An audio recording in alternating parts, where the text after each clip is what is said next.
Welcome to Penrose Learning, where we make understanding easy. An HTTPS proxy forwards encrypted web traffic through an intermediary on port 443. It inspects and routes TLS tunnels without breaking encryption unless configured to decrypt. Use a proxy for privacy, access control, performance caching, or to route traffic via a remote server. Common proxy types include forward proxies for clients and reverse proxies for servers. Transparent proxies intercept connections without client configuration. I will explain setup, client configuration, and basic troubleshooting in clear steps. Begin by installing a proxy, such as Squid or Nginx, on a server with a public IP. Obtain and install a valid TLS certificate for the proxy domain or IP.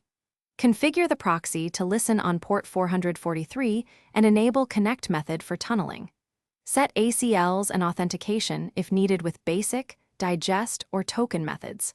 On client machines, configure system or application proxy settings to HTTPS//proxy IP 443 or use HTTP proxy and HTTPS proxy environment variables. Test the proxy using a tool like curl to confirm connect and TLS handshake work. Run curl proxy https://192.0.2.10.443 head https://example. com to validate connectivity. Inspect proxy logs for TLS handshake errors, authentication failures, or blocked ACL entries.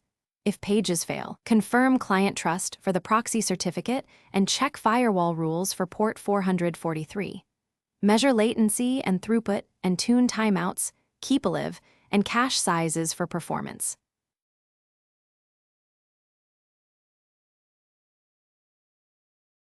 Thanks for watching. If this was helpful, leave a like and consider subscribing. See you next time.